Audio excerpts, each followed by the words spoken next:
أعوذ بالله السميع العليم من الشيطان الرجيم بسم الله الرحمن الرحيم السلام عليكم ورحمة الله وبركاته. Al-Fadhil Imam, seluruh jawatan kuasa masjid, muslimin muslimat, ibu-ibu, bapa-bapa yang dirahmati Allah, kita mulakan dengan ummul kitab Al-Fatihah. A'udzubillahi minasyaitonir rajim. Bismillahirrahmanirrahim. Alhamdulillahirabbil alamin arrahmanir rahim maliki yaumiddin. Iyyaka na'budu wa iyyaka nasta'in ihdinas siratal mustaqim siratal ladzina an'amta 'alaihim ghairil maghdubi 'alaihim waladdallin. Innal hamdalillah nahmaduhu wa nasta'inuhu wa nastahdihi wa nastaghfiruh wa natubu ilayhi wa natawakkalu alayhi wa na'udzu billahi min shururi anfusina wa min sayyiati a'malina. May yahdihillahu fala mudilla lahu wa may yudlil fala hadiya lahu. أشهد أن لا إله إلا الله وحده لا شريك له وأشهد أن محمدا عبده ورسوله.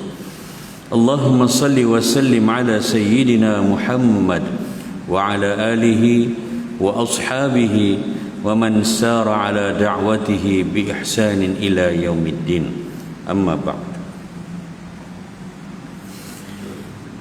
Muslimin muslimat yang dirahmati Allah Subhanahu wa taala, dalam perkongsian dapatan ringkas kita antara Maghrib dan Isya ini, kita bermohon kepada Allah Subhanahu wa taala mudah-mudahan masa yang kita peruntukkan ini di dalam majlis ilmu dengan niat yang ikhlas semata-mata mengharapkan rahmat dari Allah Subhanahu wa taala, dan mudah-mudahan Allah tuliskan ini sebagai salah satu daripada amalan-amalan kita yang saleh insya-Allah. Qulu amin. Kita akan sambung pengajian kita daripada bulan lepas. Subhanallah, pada hari ini kita akan kongsikan dapatan bagaimana kekeluargaan menurut Al-Quran dan Sunnah Baginda Sallallahu Alaihi Wasallam turut diterjemahkan dalam kapasiti yang lebih besar lagi. Dengan arti kata lain, sebagai seorang bapa ataupun seorang ibu, atau juga kita sebagai anak-anak, kita ini tidak hanya tanggungjawab itu terhad kepada keluarga dan ahli lingkungan keluarga semata-mata, tetapi setiap keluarga itu berperanan di dalam masyarakat dalam bentuk yang lebih besar lagi. Lantas dalam surah An-Nisa, sila rujuk dalam surah An-Nisa pada ayat yang ke-36, Allah Subhanahu wa taala menitipkan mesej utamanya berkaitan tentang kebaikan, dan ini telah pun banyak kita bicarakan betapa sebagai ahli keluarga kita perlu memastikan agar kebaikan itu dapat dilipat kali gandakan dan diperluaskan di dalam ahli keluarga. Dan selepas daripada ahli keluarga, Allah Subhanahu wa taala menitipkan pula bagaimana kebaikan itu, siapa lagi kita sebagai ahli keluarga perlu untuk buat baik kepada manusia seluruhnya.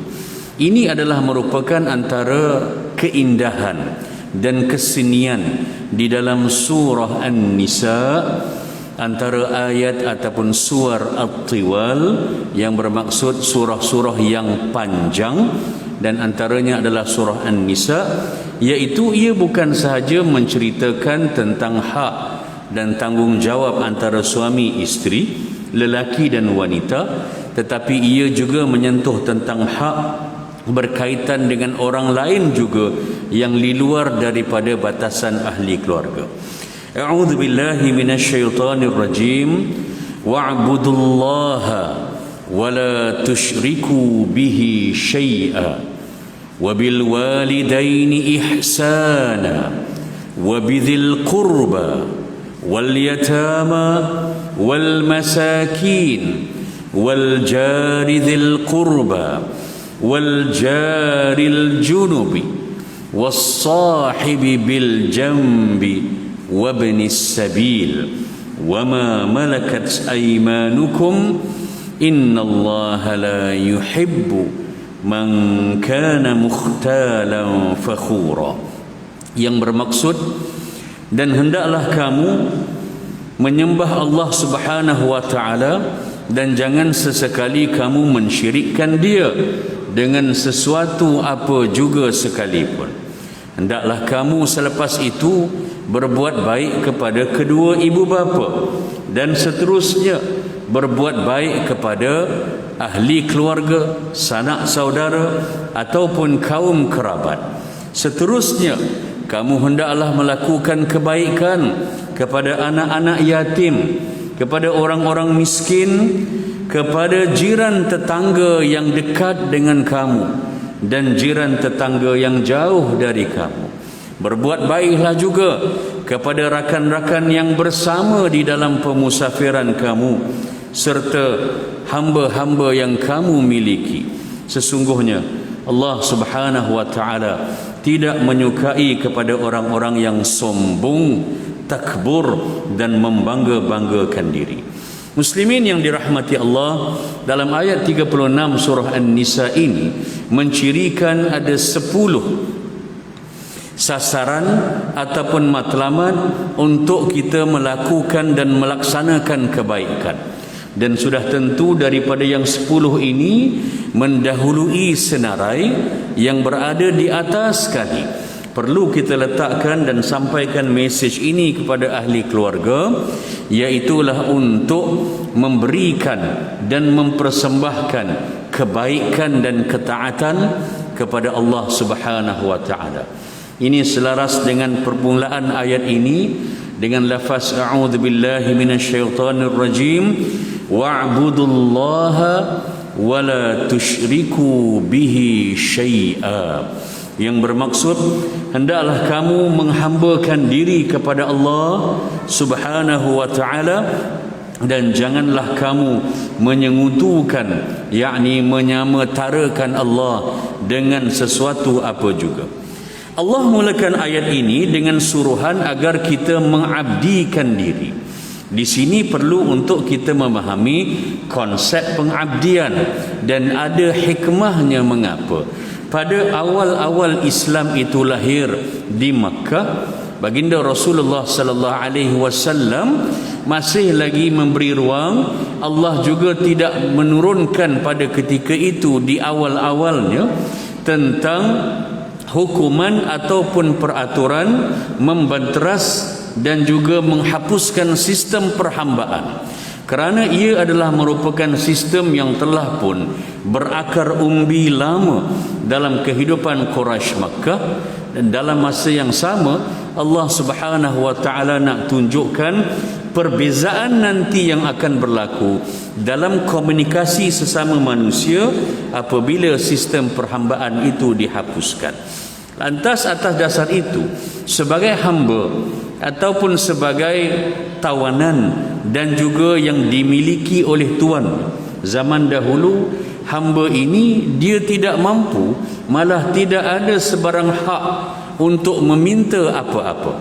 Dia hanya perlu untuk melakukan tugasan dan terpulang kepada tuannya, sama ada untuk memberikannya apa yang cukup ataupun tidak memberikannya langsung. Dan kerana itu kita perhatikan di dalam sejarah agung di kalangan para sahabat baginda Rasulullah sallallahu alaihi wasallam, bukan sedikit di kalangan golongan sahabat yang asalnya merupakan hamba abdi yang berada dalam sistem perhambaan, lantas ianya dimerdekakan. Dan baginda sallallahu alaihi wasallam juga Allah nyatakan dalam surah Al-Ahzab pada ayat yang ke-40 berkaitan tentang dakwaan dan fitnah daripada orang Quraisy Makkah, mereka yang memusuhi Islam, berkaitan tentang seorang anak ataupun budak yang ibu dan ayahnya merupakan hamba abdi. Zaman dahulu apabila mak dan ayahnya itu hamba abdi, anak yang lahir juga automatik merupakan hamba, dan Nabi ambil serta Nabi merdekakan. Dalam surah Al-Ahzab ayat 40, a'udzubillahi minasyaitonir rajim, ma kana Muhammadun aba ahadin min rijalikum walakin Rasulullah. Dan Muhammad sallallahu alaihi wasallam itu bukan sekadar seorang lelaki biasa yang berstatus sebagai bapa kepada mana-mana anak di kalangan kamu, tetapi dia adalah utusan pilihan Rasulullah dari Allah Subhanahu wa taala. Ayat ini diturunkan berkaitan fitnah dan dakwaan daripada orang Quraisy Makkah yang menganggap bahawa seorang sahabat Nabi, dan dialah satu-satunya sahabat Nabi yang namanya itu disebutkan dalam Al-Quranul Karim. Nama Abu Bakar, Siddiq, Umar, Uthman, Ali tidak disebut, tapi sahabat inilah daripada ratusan ribu sahabat yang namanya itu dirakamkan dalam Al-Quran, iaitu Zaid. Nama penuhnya adalah Zaid bin Haritha. Zaid ini mak dan ayahnya itu daripada Habsyah, Ethiopia, Afrika, hamba abdi, dan beliau ketika kecil diambil untuk duduk bersama dengan Nabi. Nabi menjaga, memelihara, menyayangi, mengasihi dan memberikan keadilan sama rata kasih sayang dengan anak-anak kandungnya sendiri, sehinggakan orang Makkah melihat begini cara seorang bapa menjaga, menyayangi dan mendidik seorang anak. Lantas dakwaan mereka, Zaid itu bukan bin Haritha, Zaid itu bin Muhammad. Atas dasar itu Allah Subhanahu wa taala menurunkan ayat ini untuk menunjukkan bahawa Nabi Muhammad sallallahu alaihi wasallam sewajarnya orang-orang Quraisy Makkah tidak meletakkan dakwaan dan fitnah, tidak hanya menganggap dia sebagai seorang bapa yang mengasihi anak, tetapi atas segalanya Muhammad sallallahu alaihi wasallam itu perlu untuk diakui dan diyakini, diimani sebagai Rasulullah ataupun utusan Allah. Ia juga memberikan pengajaran besar kepada diri kita sebagai bapa, bahawasanya tanggungjawab kita secara fitrah, semua orang yang waras akal fikiran dan beriman kepada Allah Subhanahu wa taala pasti akan menyayangi anak-anak kandungnya, akan diberikan yang terbaik. Ibu-ibu dan ayah sekarang akan berusaha dengan kemampuan dan kelebihan yang ada, segala benda yang dia tidak dapat ketika dia kecil dahulu, yang ibu dan ayahnya sekarang dah jadi atuk dan nenek tak mampu berikan kepadanya, apa juga kelebihan, juga kemudahan ataupun kemewahan, maka dia akan berusaha untuk memberikan kepada anak-anaknya. Itu adalah kasih sayang fitrah yang tidak perlu untuk dicari sebab, kerana ia telah pun dimasukkan oleh Allah Subhanahu wa taala perasaan itu ke dalam diri manusia itu sendiri sebagai seorang bapa. Namun baginda sallallahu alaihi wasallam menunjukkan bahawa sayangnya itu juga boleh ditunjukkan kepada anak orang lain yang bukan anak kandung, dan di sinilah juga para ulama fiqh mengambil ia sebagai satu sumber rujukan berkaitan tentang hukum mengharuskan untuk mana-mana lelaki muslim atau wanita muslim, sama ada ianya masih solo, bujang ataupun yang dah berkahwin, ada anak ataupun tidak ada cahaya mata, untuk mereka diharuskan mengambil mana-mana anak orang lain untuk dijadikan sebagai anak angkat. Syaratnya penjagaannya, memelihara, sayang, didikkan dan segalanya. Ia tidak boleh ada double standard dengan anak kandung, kecuali pada perkara-perkara yang Allah telah pun tetapkan, contohnya berkaitan tentang faraid dan sebagainya. Selain daripada itu, ianya sama mesti diberikan. Dan Allah Subhanahu wa taala menggunakan dan memulakan ayat ini dengan lafaz wa'budullah, hendaklah kamu mentaati dan menyembah Allah Subhanahu wa taala, kerana ia adalah merupakan hak Allah Subhanahu wa taala. Dalam sepotong hadis sahih, baginda Rasulullah sallallahu alaihi wasallam menyatakan kepada seorang sahabat Nabi bernama Mu'adz bin Jabal radhiyallahu anhu. Mu'adz bin Jabal ini adalah salah seorang daripada katib ataupun setia usaha pencatat dan merekod ayat-ayat Al-Quran, wahyu yang turun, salah seorang yang Nabi lantik adalah Mu'adz bin Jabal. Baginda sallallahu alaihi wasallam menyatakan, "Atadri ma haqqullahi 'alal 'ibad?" Wahai Mu'adz, adakah kamu tahu apakah hak Allah ke atas hamba-hambanya? Qala Allahu wa rasuluhu a'lam. Kata Mu'adz bin Jabal, hanya Allah dan Rasulnya yang lebih tahu. Qala, jawab Nabi sallallahu alaihi wasallam, hak Allah yang kita sebagai hamba kena tunaikan, an ya'buduhu wa la yusyriku bihi syai'an. Dua benda. Yang pertamanya, kita sebagai hamba, fungsi kita adalah untuk mengabdikan diri kepada Allah Subhanahu wa taala, dan yang keduanya adalah jangan sesekali mensyirikkan, menyamakan Allah dengan apa juga yang lain. Nabi sallallahu alaihi wasallam menyambung lagi, atadri ma haqqul ibadi 'ala Allah? Adakah kamu wahai Mu'adz, kamu tahu ataupun tidak apakah hak hamba-hamba, iaitu kita ini, kepada Allah Subhanahu wa taala? Maka jawab Nabi sallallahu alaihi wasallam, alla yu'adzibuhum. Kalau hamba-hamba ini, iaitu kita, sembah Allah dan tidak mensyirikkan Allah, buat dua benda ini, maka kita ada hak yang boleh kita minta daripada Allah Subhanahu wa taala, Allah akan tunaikan, iaitu alla yu'adzibuhum. Kalau buat dua perkara ini, Allah tidak akan mengazabkan mereka. Dengan arti kata lain, kita sebagai hamba Allah terlepas insya-Allah daripada azab Allah Subhanahu wa taala apabila kita benar-benar mengabdikan diri kepada Allah, dan seterusnya kita tidak mensyirikkan Allah Subhanahu wa taala. Allah pergi kepada yang kedua, haknya yang satu, dan baki lagi 9 ini adalah kebaikan-kebaikan yang perlu untuk ditunaikan oleh kita dan ahli keluarga kita dalam bentuk yang lebih besar lagi. Namun dalam semua manusia itu, Allah letakkan kedudukan yang paling atas bila Allah sebut wabil walidaini ihsana, iaitu hendaklah kamu berbuat baik kepada kedua ibu bapa. Subhanallah, kalau masih ingat dalam kuliah kita bulan lepas, kita ada kongsikan firman Allah Subhanahu wa taala tentang konsep sayap.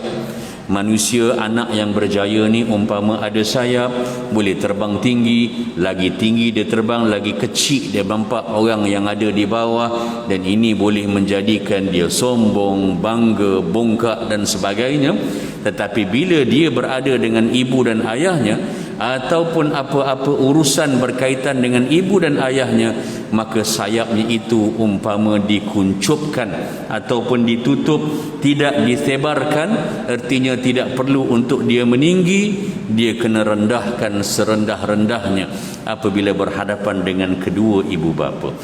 Kita memulakan apa juga jenis kebaikan kepada kedua ibu bapa kita, cara yang paling mudah dan mampu untuk dilakukan oleh semua orang.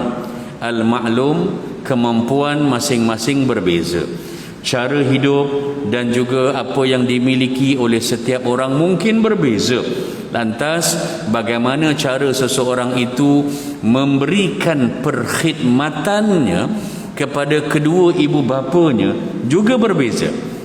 Namun semuanya mampu untuk membuat suatu yang asas ini, perkara yang paling asas yang berpeluang semua orang buat tak kira dia siapa, iaitulah kita membuat kebaikan kepada kedua ibu bapa dengan cara menggembirakan hati mereka berdua. Anak-anak, tanggungjawabnya dia kena kenal bagaimanakah PL ataupun apakah kecenderungan atau bagaimana cara mak dan ayahnya. Dia kena berusaha untuk kenal karakter dan perangai, benda-benda yang ayahnya suka, benda-benda yang emaknya tidak suka dan sebagainya. Kerana itu, nak menggembirakan orang lain, cara paling mudah adalah dengan kita melihat apa benda yang dia cenderung, apa benda yang dia suka. Kita berkawan dengan semua orang. Bila kita minum sama-sama, kita tahu dah dia memang suka kalau teh tarik tu bukan teh tarik saja, tapi teh tarik campur dengan serbuk halia. Dapat yang teh tarik masala atau sarbat, itu lagi bagus. Maka untuk menggembirakan dia, kita akan carikan dan hidangkan itu untuk dia. Makanan, kuih yang disuka. Cara-cara yang sebegini sebenarnya langsung tidak memerlukan modal yang besar, tetapi kegembiraan itu dapat dimasukkan dalam hati ibu dan ayah. Semua orang sedia maklum, zaman di mana segalanya laju, cepat, semua nak pantas. Antara cabaran paling besar bagi anak-anak untuk berbuat baik kepada kedua ibu bapa adalah masa. Masa itu seakan tak ada ataupun terlalu kurang. Tidak cukup masa untuk balik ke kampung. Tidak cukup masa untuk bersembang lama di dalam telefon. Ataupun tidak cukup masa untuk melayani ibu dan ayah, menjawab mesej-mesej pertanyaan dan sebagainya. Lantas, kalaulah sekiranya itu merupakan perkara yang boleh menggembirakan ibu dan ayah kita, maka ianya perlu diutamakan dan didahulukan berbanding dengan benda-benda yang lain. Amat malang bagi orang yang boleh 2-3 jam duduk sembang gebang dengan kawan-kawan, pelbagai topik daripada isu di Amerika Syarikat sampailah isu ke Argentina, sampai ke New Zealand boleh disembang, tetapi apabila menziarahi ibu dan ayah, matanya, pendengarannya dan segalanya hanya di TV, dia tak ada poin nak sembang. Itu ayah dengan mak sendiri. Apatah lagi kalau dia pergi dan ziarah mak mertua dan ayah mertua, lagilah seakan tak ada komunikasi. Ziarah itu jadi ziarah yang kosong. Tidak ada perkara yang boleh memperkuatkan dan memperutuhkan silaturahim. Kegembiraan itu tidak dicetuskan dengan komunikasi, tapi mungkin hanya apa yang boleh ditawarkan di televisyen dan sebagainya. Maka rugilah kerana masa itu berjalan dan kita tidak dapat memberikan kebaikan kepada kedua ibu bapa.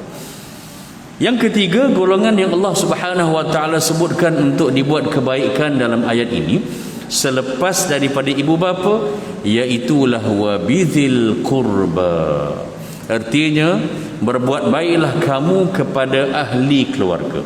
Ini ahli keluarga yang memang betul-betul descendant kita, anak-anak, cucu dan sebagainya, serta ahli keluarga yang berada di bahagian kanan, kiri, atas, bawah.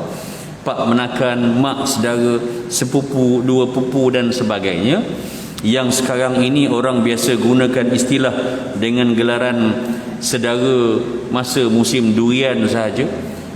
Durian barulah balik kampung, baru nampak muka, ataupun saudara time hari raya sahaja. Dah tak lama dah pun, Ramadan dah dekat, raya apatah lagi. Ada orang kadang-kadang dia rasa raya lagi dekat dari Ramadan ni. Itu kacau. Hanya jumpa pada ketika-ketika tertentu, ataupun ketika berlakunya kematian contohnya, kita tak kenal dan tak pernah bersembang lebih daripada itu. Maka saranan dan perintah Allah pada ayat 36 surah An-Nisa ini, berbuat baiklah dengan ahli keluarga. Bukan sedikit tempat dalam Al-Quranul Karim Allah Subhanahu wa taala sebut tentang kena buat baik pada ahli keluarga.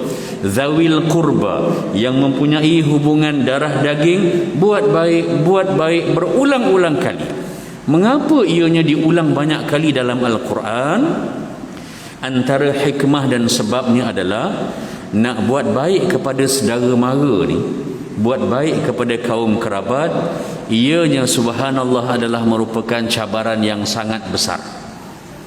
Dengan kawan-kawan di pejabat ke, di tempat lain dan sebagainya, kalau berlaku perselisihan faham, dia senang cari masa tak lama untuk kita make up balik semula, berbaik. Tapi dengan ahli keluarga ini, kadang-kadang kebaikan yang diberi dibalas dengan yang tidak baik. Belum sempat nak buat baik pun dah dihalang daripada buat baik dan sebagainya. Cabaran untuk sentiasa pastikan kita menyantuni ahli keluarga dan saudara mara, kaum kerabat, ianya sangat-sangat besar. Lantaran itu, bila cabarannya besar, Allah perintahkan juga untuk kita jangan ada rasa ego, jangan ada rasa sombong, jangan ada rasa akulah yang tua, dia anak saudara, dialah kena datang jumpa aku dan sebagainya. Apabila kita sudi untuk merendahkan diri kita hanya semata-mata kerana Allah Subhanahu wa taala, maka ganjaran orang yang melakukan kebaikan kepada ahli keluarga, sanak saudara, ianya terlalu besar dan berlipat kali ganda. Rujuk dalam kitab hadis, dalam kitab Riyadhus Salihin, susunan Al-Imam Nawawi rahimahullahu taala.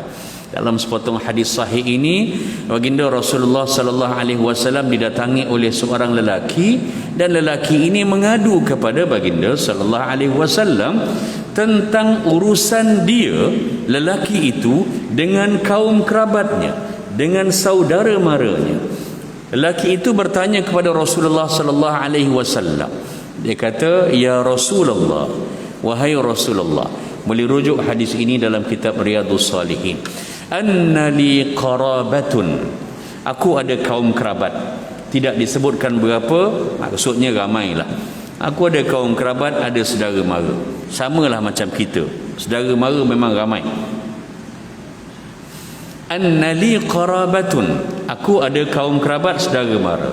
"Asiluhum wa yaqta'unani wa uhsinu ilaihim wa yusi'una ilayya wa ahlumu anhum wa yajhaluna alayya." Tiga situasi dia kata dia dengan ahli keluarganya, saudara mara. "Wahai Rasulullah, saudara mara aku tu, kaum kerabat aku tu, sek-sek kita belaka tu, aku asiluhum, aku menyambung silaturahim dengan mereka." Kata lelaki tadi, "Wa yaqta'unani," mereka potong aku, mereka tak nak sembang dengan aku, mereka jauhkan diri daripada aku. Apa-apa yang dibuat semuanya dihalang, dipotong, tidak dilihat itu sebagai kebaikan. Lelaki itu berkata, "Aku menyambung silaturahim." Subhanallah, kita boleh faham, kita boleh bayang banyak perkara-perkara, aktiviti-aktiviti yang kita buat yang bermaksud menyambung silaturahim. Beri salam, ulur tangan, ziarah, tanya khabar secara mesej ataupun menggunakan apa juga aplikasi media sosial, hantar kuih, bawa anak, berikan anaknya tu duit ampau, duit raya. Semuanya ini adalah merupakan cara yang biasa untuk mengukuhkan silaturahim. Dan lelaki itu kata, "Aku usahakan benda-benda untuk sambung silaturahim biar rapat. Sepupu, dua pupu, jarang sembang, tak rapat, jauh dan sebagainya.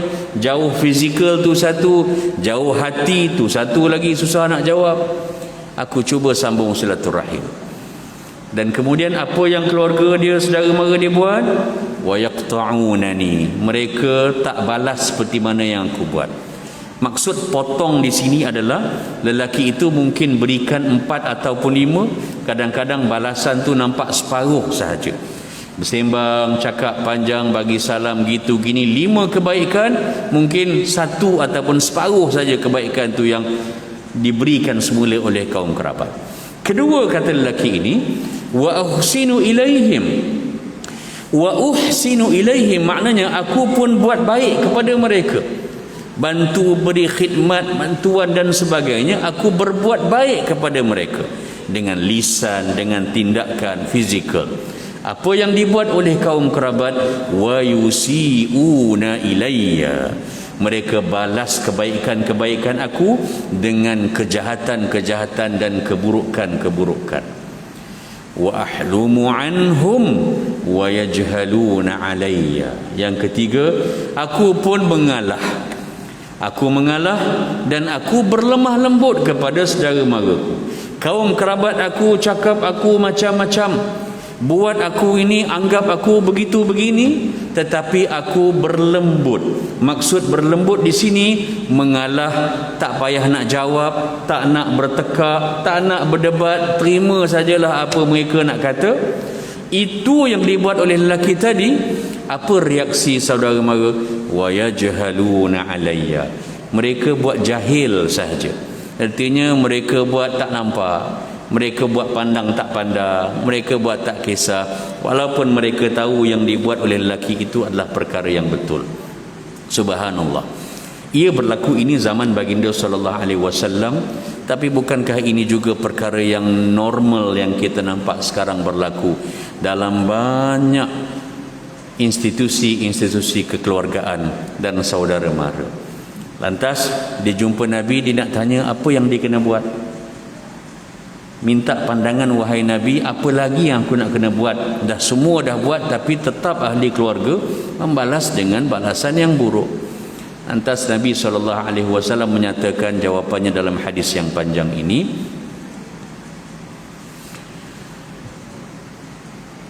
Sekiranya kamu buat dan betul apa yang kamu kata, Nabi sebut sekiranya kamu buat dan betul seperti apa yang kamu katakan, maka Nabi kata teruskanlah lakukan, tusifuhumul mal. Dalam hadis yang panjang ini Nabi sebut, kalaulah kamu kata betul, maksudnya kadang-kadang bila cerita ke orang ni jangan dengar sebelah pihak saja, kena dengar juga pihak yang kedua. Biasanya bila ada pengaduan daripada dua pihak ni, kena dengar dua-dua, jangan dengar sebelah saja. Ahli keluarga, saudara mara pun nak buat apa-apa rulings, nak buat apa-apa keputusan, ketetapan, kena dengar daripada yang lain juga. Tapi kalau betul lah yang kamu kata kamu buat begitu, teruskanlah, kata baginda sallallahu alaihi wasallam, tusifuhumul mal. Apa yang akan jadi? Kamu akan diberikan ganjaran yang besar oleh Allah Subhanahu wa taala, sedangkan dalam masa yang sama kaum kerabat kamu, saudara mara kamu yang tidak memberikan kebaikan seperti mana kamu berikan kebaikan kepada mereka, mereka yang akan merasakan azab, mereka akan rasa berat. Berat itu di mana? Di sini, di dalam hati. Nampak mereka itu hebat, nampak mereka menang, tapi Allah tidak akan berikan ketenangan kepada mereka. Subhanallah tuan-tuan, kita kalau sakit tangan, luka, cedera, selang 3-4 hari, seminggu baik, kering kita punya luka. Tetapi kalau yang di dalam hati ini, yang menjadikan ianya berat, sebab inilah yang paling last kali akan baik. Kedua, kita tak boleh nak tunjuk ke orang yang hati kita ini tercedera. Nampak kat luar okey, seronok, gelak-gelak, happy, tapi yang di dalam ini hanya Allah Subhanahu wa taala yang tahu. Ia adalah merupakan satu azab daripada sudut emosi yang Allah Subhanahu wa taala berikan. Lantas kita perlu berperanan untuk menjadi ahli kepada saudara mara dan kaum kerabat, ahli keluarga yang terus menerus buat baik. Biarlah saudara mara kita tak balas kebaikan itu, tak mengapa, selagi mana kita teruskan, selagi itu kita dikurniakan oleh Allah Subhanahu wa taala ganjaran yang besar. Selepas berbuat baik kepada ahli keluarga, Allah teruskan dengan golongan yang keempat, iaitu perintah untuk kita berbuat baik kepada wal yatama, kepada anak-anak yatim. Subhanallah, untuk memudahkan kita merasakan kesusahan orang, golongan anak yatim ini adalah merupakan tempat yang terbaik. Ramadan subhanallah hanya berbaki kurang 2 minggu.